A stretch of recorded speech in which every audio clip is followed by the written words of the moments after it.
നിങ്ങൾക്ക് പ്രേതങ്ങളിൽ വിശ്വാസമുണ്ടോ? ഉണ്ടെങ്കിലും ഇല്ലെങ്കിലും ആരെങ്കിലുമൊക്കെ പ്രേതാനുഭവങ്ങൾ നിങ്ങളോട് പങ്കുവച്ചിട്ടുണ്ടാകുമല്ലോ. സിനിമകളിലും കഥകളിലും ഒക്കെ നമ്മൾ ഇത് കണ്ടിട്ടും കേട്ടിട്ടുമുണ്ട്. അപ്പോൾ ശരിക്കും പ്രേതമുണ്ടോ? ഈ ചോദ്യം കാലാകാലങ്ങളായി ഇങ്ങനെ ചോദിച്ചു വരികയാണ്. ഭയം, ജിജ്ഞാസ, മരണം എന്ന നിഗൂഢത എന്നിവയിൽ നിന്നുമാണ് പ്രേതസങ്കല്പങ്ങൾ ഉടലെടുക്കുന്നത്. പ്രേതസങ്കല്പങ്ങൾ ഇന്ത്യയിലും വിദേശത്തും മനുഷ്യ ചരിത്രത്തോളം പഴക്കമുള്ള ഒന്നു തന്നെയാണ്. നടൻ ശങ്കറും ഈയടുത്ത് നൽകിയൊരു അഭിമുഖത്തിൽ യൂറോപ്പിലടക്കം ഇപ്പോഴും പ്രേതങ്ങളിലും സൂപ്പർ നാച്ചുറൽ പവേഴ്സിലും വിശ്വസിക്കുന്നവർ ഉണ്ടെന്ന് വെളിപ്പെടുത്തുന്നുണ്ട്.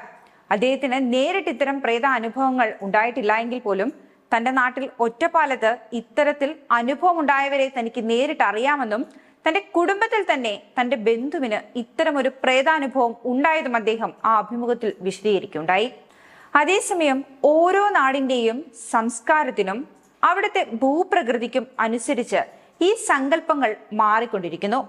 ശാസ്ത്രീയമായിട്ട് തെളിയിക്കപ്പെട്ടിട്ടില്ല എങ്കിൽ പോലും കേട്ടറിവുകളിലൂടെയും ഐതിഹ്യങ്ങളിലൂടെയും ഇവ ഇന്നും ജനമനസ്സുകളിൽ ജീവിക്കുകയാണ്.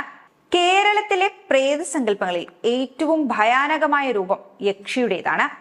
മനോഹരമായ സ്ത്രീരൂപം ധരിച്ച് പാലമര ചുവട്ടിൽ സുഗന്ധം പരത്തി നിൽക്കുന്ന യക്ഷികൾ തങ്ങളെ മോഹിക്കുന്നവരെ കൊന്നു ചോര കുടിക്കുമെന്നാണ് പഴമൊഴി. അകാല മരണം സംഭവിച്ചവരുടെ ആത്മാക്കളായ മറുതയും ദുർമരണപ്പെട്ടവരുടെ പ്രേതങ്ങളും കാവൽക്കാരായ ചാത്തന്മാരും അടക്കം കേരളീയ പുരാവൃത്തങ്ങളിൽ നിറഞ്ഞു നിൽക്കുന്ന പ്രേതഭൂത പിശാചുക്കൾ ഒരുപാടുണ്ട്. മന്ത്രവാദവും ഒടിവിദ്യയും പണ്ട് കേരളത്തിലെ ഭീതിതമായ യാഥാർത്ഥ്യങ്ങളായിരുന്നു. ഇന്ത്യൻ മിത്തോളജിയിലെ തന്നെ ഭീകരരൂപങ്ങൾ ഇന്ത്യയിൽ ഉടനീളം നോക്കിയാൽ ഭീതിപ്പെടുത്തുന്ന നിരവധിയായ രൂപങ്ങളെ കാണാൻ പറ്റും. തിരിഞ്ഞ പാദങ്ങളുള്ള ചുഴലികൾ ഉത്തരേന്ത്യൻ കഥകളിലെ സ്ഥിരം സാന്നിധ്യമാണ്. ഗ്രാമപ്രദേശങ്ങളിൽ വിശ്വസിക്കപ്പെടുന്ന പിശാചുക്കളും ശ്മശാനങ്ങളിൽ വസിക്കുന്ന വേതാളങ്ങളും ഇന്ത്യൻ പ്രേതകഥകൾക്ക് മിത്തിക്കൽ പരിവേഷം നൽകുന്നുണ്ട്. രാജസ്ഥാനിലെ ഭംഗഡ് കോട്ട പോലെയുള്ള സ്ഥലങ്ങൾ ഇന്നും ഇന്ത്യയിലെ ഏറ്റവും വലിയ ഭീതിതമായ ഇടങ്ങളായി അറിയപ്പെടുന്നു.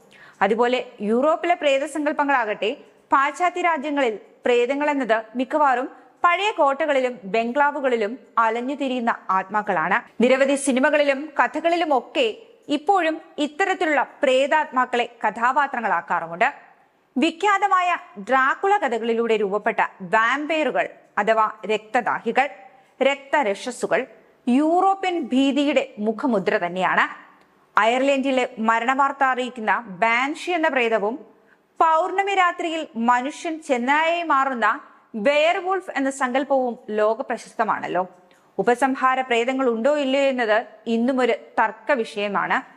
മിക്കവാറും ഇവയെല്ലാം മനുഷ്യന്റെ ഉപബോധ മനസ്സിലെ ഭയങ്ങളോ അതല്ലെങ്കിൽ നമുക്ക് വിശദീകരിക്കുവാൻ കഴിയാത്ത ചില പ്രകൃതി പ്രതിഭാസങ്ങളോ ഒക്കെ ആയിരിക്കാം. എങ്കിൽ പോലും ഈ കഥകൾ നമ്മുടെ സാഹിത്യത്തിനും സിനിമയ്ക്കും നൽകുന്ന ഭാവനാത്മകമായ കരുത്ത് ചെറുതല്ല.